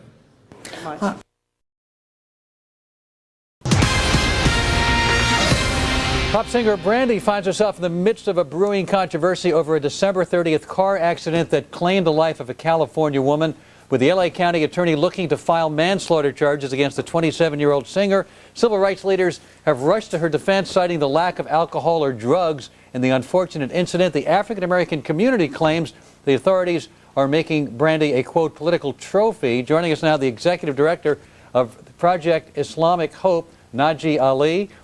Mr. Ali, thank you for being with us. As I understand it, this is being prosecuted much like any other such case. It's not being prosecuted as a felony, and it's treated like any other manslaughter case. So how is this being treated any differently? Well, it's being treated much differently. And first of all, I want to thank for having me again. Yes, sir. And first of all, our organization sends its condolences to the victim and their family. Sure. But we can say that Brandy, in our opinion, is being treated much differently because these accidents happen in Southern California all the time. And when they happen, they're not prosecuted. In fact, what happens is the civil courts are the courts who deal with it, not the criminal courts. And it's the insurance companies that deal with wrongful death claims. So Brandy is being prosecuted, we feel, unfairly and targeted because she is a celebrity. Well, the figure I saw is that 50% of these kinds of cases are prosecuted. She stands to get a maximum sentence of 1 year and a $1,000 fine, and that if you have a figure of 50%, it could go either way. There's no proof, and no drugs or alcohol involved here. Again, it's being treated not like a felony. So I don't understand your argument if there's no proof that she is being singled out simply because she's either a pop star, which could be one reason if she is being singled out, or because she's African American. Well, she's being singled out, and first of all, our organization does not believe it's about race. It's not about race to our group. It's about what's right and what's wrong. She's being singled out because in half those cases you just mentioned, the other half are the ones that have some type of excessive speeding, some type of drug, some type of alcohol involved. In Brandy's case, there was no drugs, no alcohol, and the reason why those cases aren't brought to criminal court, such as Brandy's case, is because the prosecutors know they can't win because they would have to prove intent, that Brandy intentionally meant to go out and kill or harm someone as she was driving. And we don't believe that was Brandy's intentions, and the prosecutors know they can't prove that. Najee, it's Sean Hannity here. I think I actually agree with your conclusion, although we may come to it from a different angle here. I want to go through this, though, slowly for our audience to understand. She was driving, no drugs, no alcohol. Do we know if she was speeding? Well, according to the witnesses' reports, she was not speeding. She was going 65 miles an hour, which is the legal speed limit, and she put on her brakes. All right, so no drugs, no alcohol, no speeding. It sounds to me like it was a terrible accident. And you know what? Any of us that drive, we can make a mistake when we're driving, and you know, God forbid this ever happens. I feel sorry for her. You know, the idea that she would ever even be considered to be brought up on charges here is outrageous to me. What we're then saying is that nobody can make a mistake while driving a car without potentially facing a year in jail. I feel sorry for the loss in this particular case. But accidents can also happen in life. It sounds like this was a terrible accident. Well, it was, Sean. And keep in mind, we're not saying that Brandy should not be held accountable. In fact, she should be held accountable, and she should be brought to court. But what we're saying is bring Brandy to court in a civil court, not criminal court. That's why we have insurance. That's what liability is about. I'm sure she probably has some type of umbrella policy. It certainly won't be able to compensate for the loss. But what we're really saying here, it seems to me that this is, you know, selective outrage and selective justice here. Because that would mean that any time that there's an accident, no drugs, alcohol, or speeding, that we're going to charge somebody for the same thing and put them all in jail. And we're saying that, you know, we all got to be perfect on the road. That's a scary scenario to me. Well, it's scary. And I think she's being singled out because she's famous. Well, she is being singled out. And keep in mind, based on half of these cases never going to court, we feel that she's a political trophy by politicians who want to get their names in the newspaper and the H.O.P.E, who obviously loves this national attention. Well, I guess the only other thing here is there any mitigating circumstances? Is there any other thing that they're saying leads them to believe there was some recklessness of any kind on her part? Because all my reading of this case, I can't find any even allegation of such. Is there anything else outstanding here? based on the witness's testimony and our investigation that we did before we decided to be an advocate for her, Brandy admitted it was her fault. She accepted responsibility and certainly was sure. That's a good thing, I would think. She admitted her mistakes and she apologizes. And Brandy is also a victim because we believe that she, as a mother, she is suffering and this has caused her great harm. So we're hopeful that this can be resolved in the civil court and Brandy can compensate the families for their Thank you, Mr. Alley. We appreciate your being with us tonight. Thank you very much. Supporters of Stanley Tookie Williams are hoping that California Governor Arnold Schwarzenegger will grant him clemency. The former gang leader is scheduled to die early tomorrow morning for 4 1979 murders. Overnight, the state Supreme Court refused to grant a stay of execution. That puts his fate in the governor's hands unless a last-ditch federal appeal succeeds. Joining us is Najee Ali, a former member of Crips and the founder and co-director of Project Islamic Hope. Ali does not believe Tookie should be executed. Good morning, and thank you for joining us. Good morning, Chris. Thanks for having me. If you had the ear of Governor Schwarzenegger, what would you tell him about why you think Tookie Williams should be allowed to live? I would tell the governor that Tookie Williams has been an inspiration. He's been a role model and a Nobel Peace Prize nominee for many young men throughout South Central Los Angeles, as well as the nation and the world. He's been a voice against gangs, and he's been a living testimony about the danger and the destructive nature of gangs. I would ask the governor. I was going to say, you were in the gang that he founded, Crips. What was it that he said? What was his message that made you leave that life and start something totally new? Well, his message was that he apologized for creating the gang. He apologized for all the wrong that he had done as a gang member. And certainly he's been an inspiration for me to turn my life around. At this point in my life, I'm proud to say that I'm recognized as one of the most influential black leaders in the city of Los Angeles. And my path that I'm on now could not have happened without Tookie Williams' inspiration. You know, there are a lot of people who say that he's disingenuous in apologizing for his gang life because he has consistently refused to cooperate with prison officials who have asked him to give them information about gang life, particularly what's going on the inside that could influence gangs outside the prison. How would you respond to that argument? Well, I would respond by simply saying this. It would lessen his effectiveness as a peacemaker, and he would lose all credibility in the streets with those who are involved with gang and street life. So certainly we believe that Tookie Williams is helpful in other areas, but certainly his life would have no credibility if he began to inform on gangs and gang members.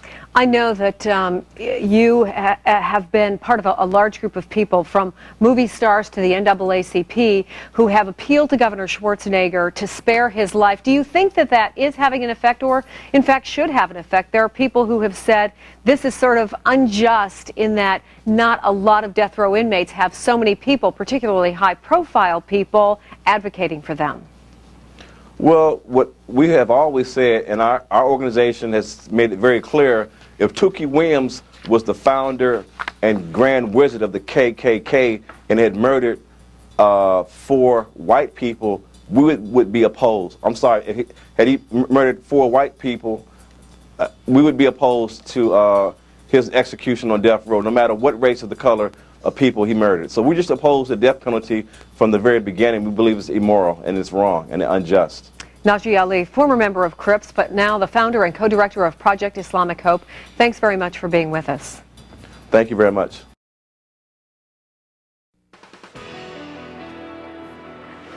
Should kids just say no to cocaine? The energy drink, that is. Today, a coalition of South Los Angeles community activists is calling for a national boycott of the new energy drink called cocaine.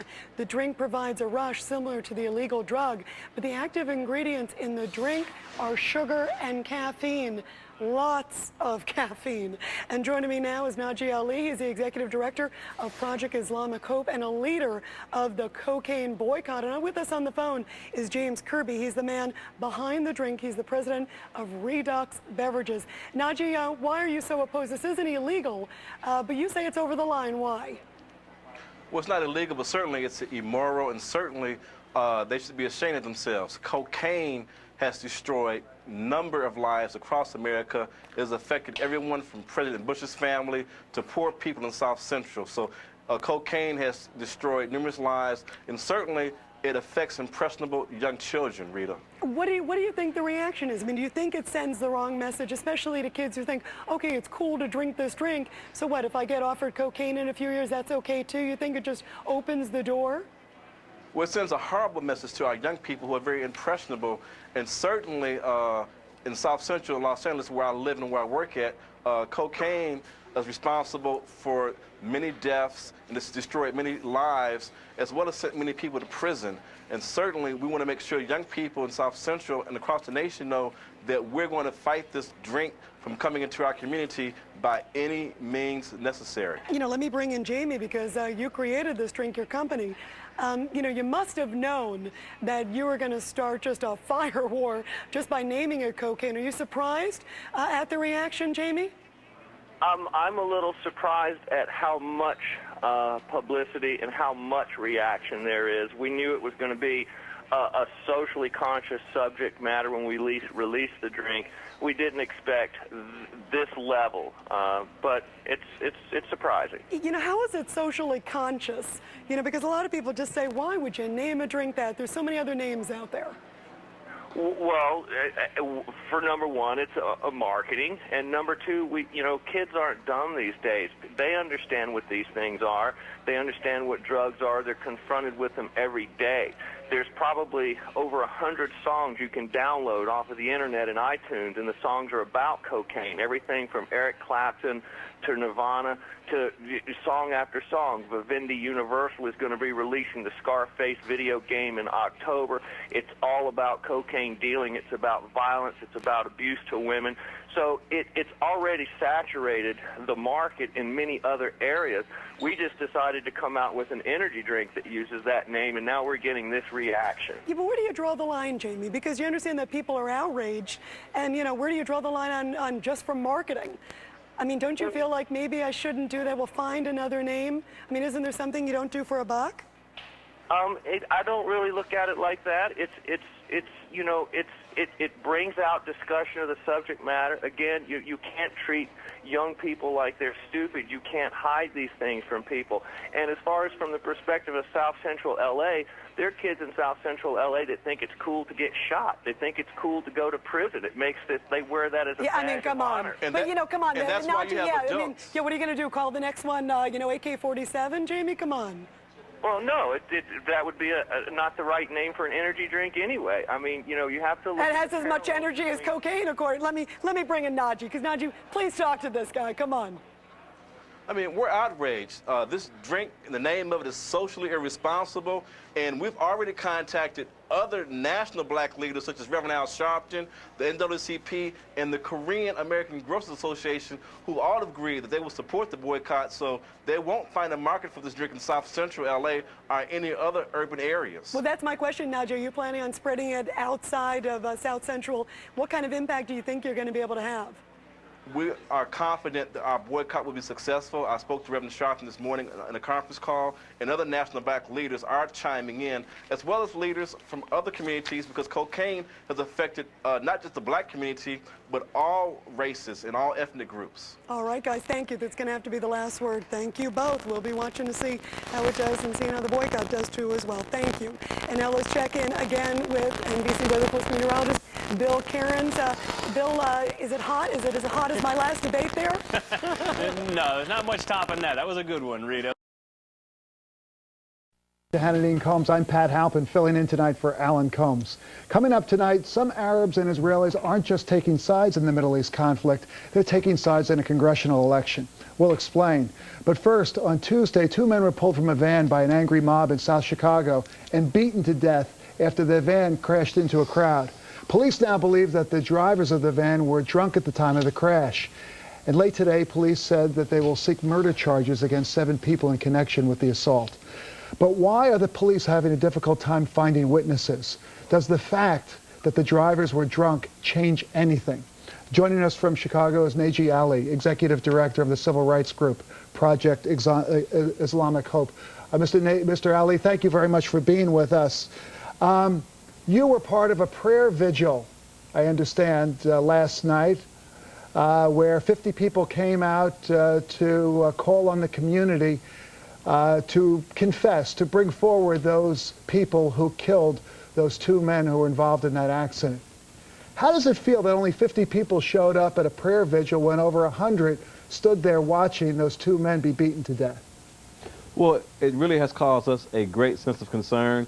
Minister Bomani Obadele and myself are really trying to encourage the community to step forward, and it's time that the black community break the code of silence. Too many times we've been told, don't cooperate with police, don't work with law enforcement, but two men were murdered in our own neighborhood, so now we're saying it's okay to work with law enforcement. We must bring these killers to justice. But does it take an outrageous event, the killing of two men who were just involved in an accident with a van going out of control, to get people to come forward to cooperate with the police? After all, most of the crime that goes on in poor communities and black communities is black-on-black crime.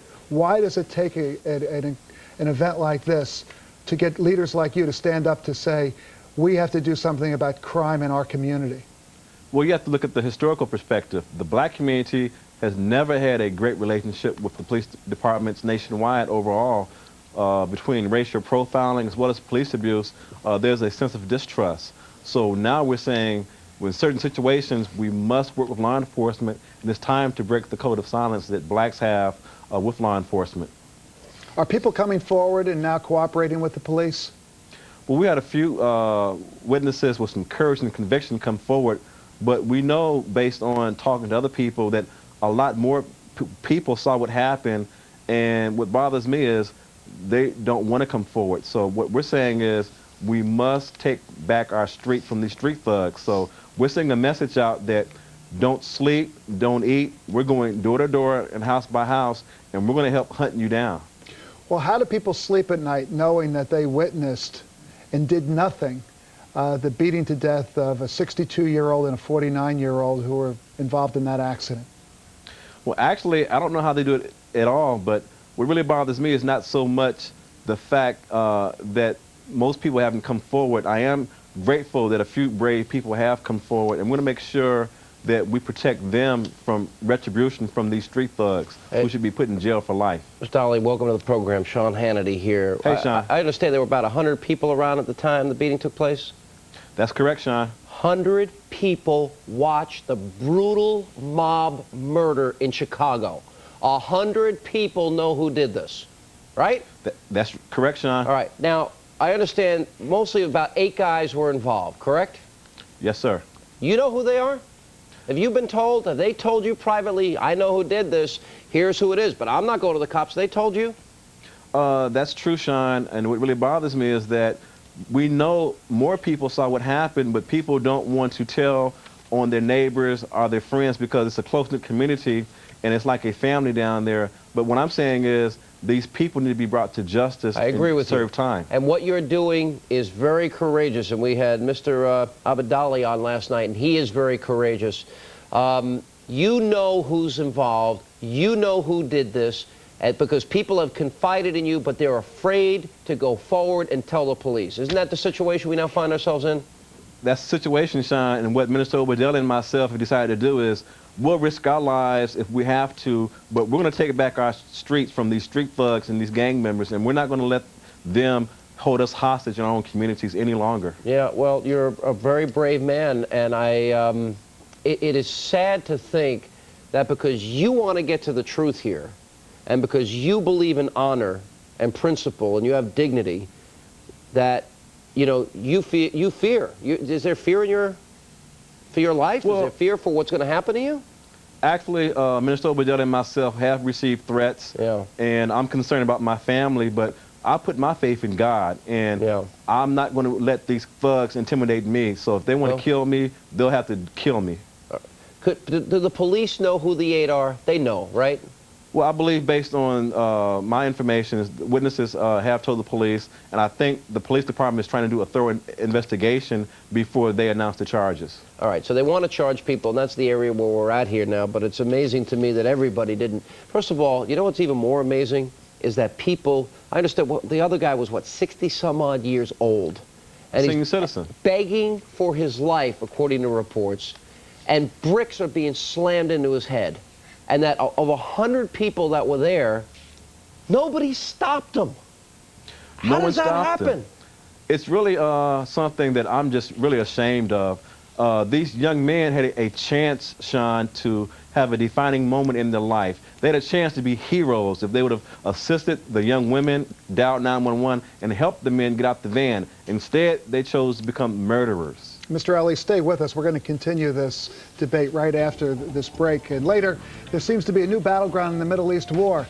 How did Middle East politics find their way into one controversial congresswoman's primary campaign?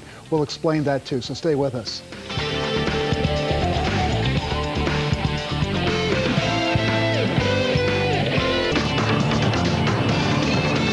As we continue on Hannity and Combs, now we have just had fed into the Fox News Channel an interview with one of the girls who was kidnapped and rescued yesterday. Now, before we leave you tonight, we're going to show you part of that interview, which was from KABC television out in Los Angeles. So we're going to get to that. We're racking it up right now, and we'll bring that to you.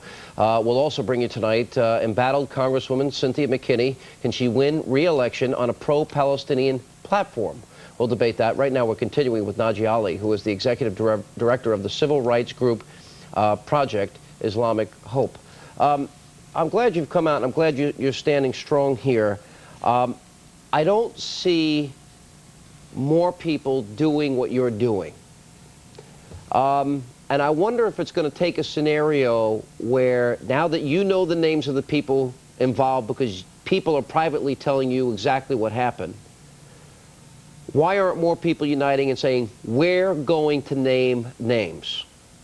Is that going to happen? Now, there's a sense of fear, but with the fear, I believe if more people like myself, Minister Obadele, come forward and show some leadership and some guidance, that people will begin to come forward. I had a chance to talk to my father-in-law this morning, Imam D. Muhammad, and other major black leaders such as Reverend Al Sharpton and Reverend Jesse Jackson. So this situation is one of great concern. I could tell you right now, and you tell me if I'm way out of line here, if it happened that if it was race involved, if these were African-American men that were killed and it was a white mob, I think we would have heard from Jackson, Sharpton, and Farrakhan, who's in Chicago. Am I wrong? Well, I do believe... we would have heard from him. We would have heard from him. Well, the one thing I can say is that this has caused great shock among all of the leaders Where in are Chicago. those guys? Wait a minute. Where are those men publicly? Where are they? Well, at this point, I think they should answer that question for themselves with their organizations, but I can speak on behalf of my father, Imam D. Muhammad, the leader of the largest... Where's Farrakhan? Minister Farrakhan, I think you should call him, and he can speak for himself. Okay. But more importantly, right. Mr. Ali we're not is, looking for them. We're going to do the job. Sean, Thank you, Peg. I understand that you were in Los Angeles with Al Sharpton calling on the police to go after one of their own after the beatings in L.A. a couple of weeks ago that were captured on tape. Is that right? That's true. How is the silence that you're seeing in the black community any different than the blue wall of silence that we often see in police departments? It's no difference whatsoever. It's really the same, and that's what bothers me. So we're trying to be consistent with our leadership. If we can ask the police to break the code of silence, there's time for black people to open their mouths and turn in other black people that kill other black people. Do you think you would be doing this if the driver and passenger were white? I know I would. I have a long history of helping people no matter what race or what religion, and that's how we started our group, Project Islamic Hope. So we fight for humanity. Okay. What do you think is going to come out of this? You know, in 1960, there was a case in New York City, the Kitty Genovese case, where a whole neighborhood pretended like they were asleep while this woman was pleading for her life and being killed, and that went on for a couple of hours. And nobody did anything. Nobody called the cops. And it shocked the city, it shocked the nation. Do you think that these beating deaths will have the same impact in the black community? It already has, and that's why I'm saying to everyone else is that we're going to hunt these people down, door by door, apartment by apartment, and send a message out that we're going to take back our streets and our community from these street thugs. Mr. Ali, thanks for your courage, and we wish you Godspeed. We're going to follow the story, and we'll have you back on, and we'll get an update for you. Hopefully, Soon, hopefully, we'll hear from Reverend Jackson, Reverend Sharpton, and Minister Farrakhan. That'd be nice. Now, also, Fox News has just received some video of an interview with one of the girls that was kidnapped and rescued yesterday. I'm going to show you part of that video before this hour is up, so stay with us for that. And also coming up is Congresswoman Cynthia McKinney hoping that Palestinian supporters can keep her in Congress, and I'll tell you about a website that supports her but calls me a frothing at the mouth right-wing extremist. Coming up.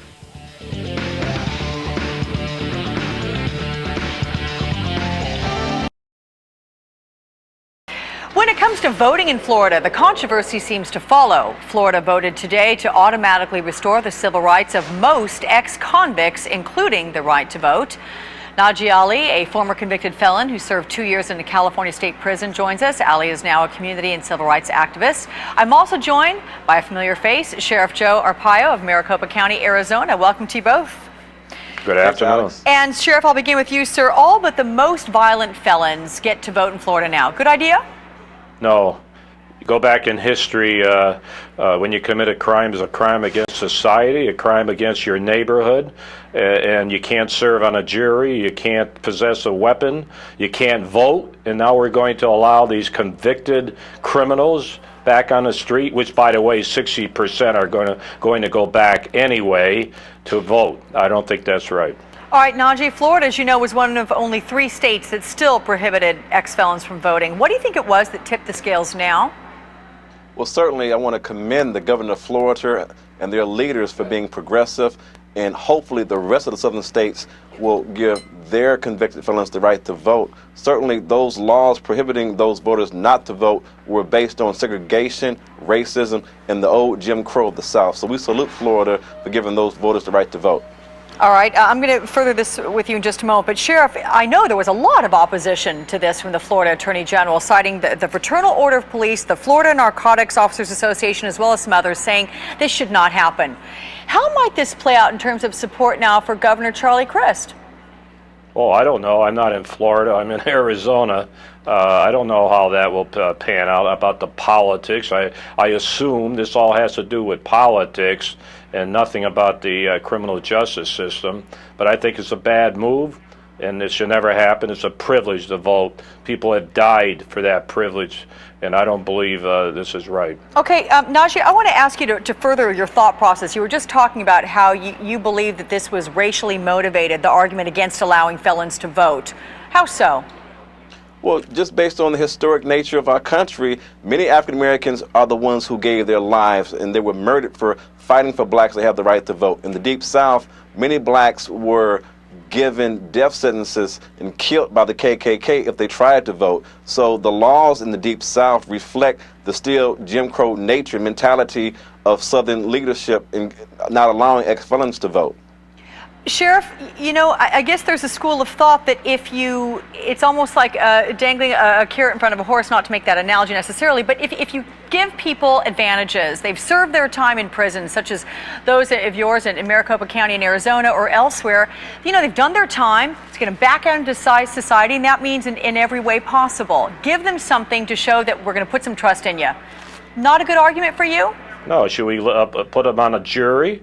Should we let him run for office, a convicted felon? Here's a question. Najee, what are you doing now with your life? You're a convicted felon. Well, I'm a convicted felon, and certainly we have to give convicted felons like myself and thousands of others across America the right to integrate back into society, those who have earned the right. And certainly, I'm one of the most respected leaders in this country now here in Los Angeles, and there are many people like me across the nation. We just have to give them an opportunity to reintegrate in society, those who have earned the right. All right, well, gentlemen, Sheriff, yes, one last word? Yeah, you lost the right when you committed that crime and was convicted. And I gained the right back once I paid my dues to society. Gentlemen, there you have it. Najee Ali and Sheriff Joe Arpaio of Maricopa County, Arizona. Thank you for weighing in. Thank you. In tonight's Scarborough Country Challenge, we asked, Bill Cosby left high school in the 10th grade to do what? The answer is B. He earned his high school diploma while serving in the Navy and later earned a doctorate in education from the University of Massachusetts. Now back to Pat. Bill Cosby also ignited a firestorm when he accused some in the African American community of being uneducated and lazy. Now some think a new movie, Soul Plane, is reinforcing negative stereotypes. Here's a clip from the new movie. I don't know about all that, but if Denzel walked in here, I'm taking the rest of the day off and getting straight down with the get down. You know what I'm saying? Girl, let me tell you, Denzel is nice, but I like the young thugs. Ooh, I love me some 50 Cent, baby. Ooh, Shawnees, go Shawnees. It's your birthday. We're gonna party like it's your birthday. Flip a party like it's my birthday. And you know we don't give a your birthday. Najee Ali, a civil rights activist, and Warrington Hudlin, president of the Black Filmmaker Foundation and founder of DV Republic, are joining us now. Let me speak with you both, gentlemen. Thanks very much for joining us. Najee Ali, let me ask you to comment first on that film we just saw that very minimal clip of. What are your thoughts on it? Well, thanks for having me, Pat. And first of all, I'm shocked and outraged and horrified by this movie Soul Plane. It's really a movie that reinforces negative and demeaning stereotypes of black people, black culture, and black life. And it's a movie that has really angered me, and I feel it's an attempt by these actors, these entertainers, and by everyone involved to take us back to the plantation with this type of buffoonery and cooning and shucking and jiving that goes on in this movie Soul Plane, Pat. Warrington Hudlin, doesn't Najee have a point there? Yes, but I think the bigger point is that the same day that Soul Plane opened, another movie opened, Badass, by Mario Van Peebles. So if Soul Plane is a problem, Badass is a solution. What do you mean? This is a movie that it's inspirational, it's heroic, it's about really the person who founded contemporary black independent cinema. So one of the problems of African American people is we've been historically dissatisfied with the movies made by Hollywood. But Melvin Van Peebles is a person who really started a new tradition. In fact, you mentioned Mr. Cosby at the beginning of the segment. Bill Cosby was the person who actually put his personal dollars toward Melvin Van Peebles' movie 30 years ago, Sweet Sweetback. Badass is the telling of that story. This kind of really self-reliance, entrepreneurial strike for independence. All right, let me talk, Najee. Let me ask you this. Look, you know, white folks, they had Archie Bunker. It was a caricature of the Queen's redneck, and it was overdone. And, you know, they made him very stupid, but at the same time, he said some clever, funny things. And people loved it, and white folks loved it. They didn't take offense to it. Or you think you're getting overwrought? This is sort of just a film. Well, when you look at the state and the condition that black people live in, there are more black men in prison right now than there are in college. There's a disproportionate number of black people who are on welfare, as well as unemployed, as well as blacks lead the nation in HIV and AIDS infection. So I think the black community needs to focus in on economics and moral conditions that can uplift our race instead of celebrating these movies that depict us in a negative fashion. All right, let me ask you this. What did you think of what Bill Cosby had to say? Well, I think Mr. Cosby had some very valid points. And I can say that Mr. Hudlin, he's on point with his assessment. Right now, there's another movie out that stars Mos Def, a black hip-hop actor. The movie's called Something the Lord Made, and it's about a black doctor. And I'm wondering why come we're not talking about these types of movies that black people should be supporting that show blacks in a very positive way, something that black people can say, this is our history, and this is our history with integrity, something that we should be proud of. All right, let me ask Mr. Hudlin this.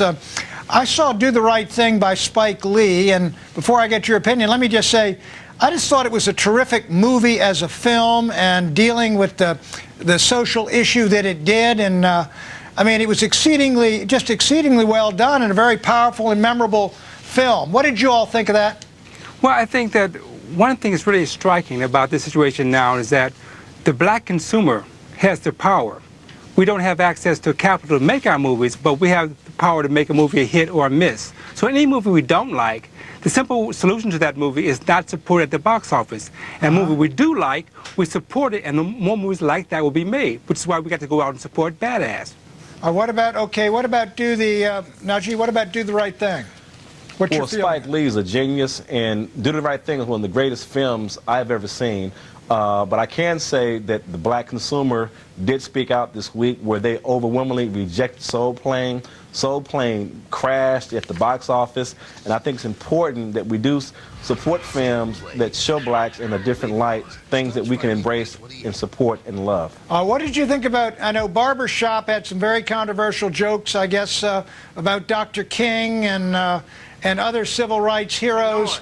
What was the feeling about that these things ought to be, there's certain things that sacrosanct that ought not to be touched, or is it fair game like Saturday Night Live where, say, everything is fair game? Well, the problem about censorship is that it cuts both ways. Once you make a laundry list of what you can and cannot talk about. Well, I don't mean government censorship. I just mean, do you think folks should be doing that? I mean, there's a lot of, First Amendment guarantees us the right to say and do anything, but should they be doing that? Well, the black community tradition is a very long tradition, and one in which there's no sacred cows. And I'm very concerned that I don't want to, as a writer, someone to give me a list of things I can and cannot make fun of. And I think the whole thing is, do I do it artfully? Do I give you insight when I do that? So that's the standard it should be measured against. Najee, do you think it was insulting, though?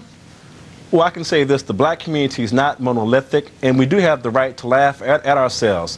What's funny to me may not be funny to someone else, but I do feel that those who are offended have the right to voice their objections, as Reverend Sharpton and Reverend Jackson did voice their objections to Barbershop. In the same manner as the Christian community voiced their objections when the movie The Last Temptation of Christ came out. Right. I think the big challenge for the black community is to move beyond simply raising objections and protests. There's an opportunity now in the 21st century to really be proactive, to support what we do like.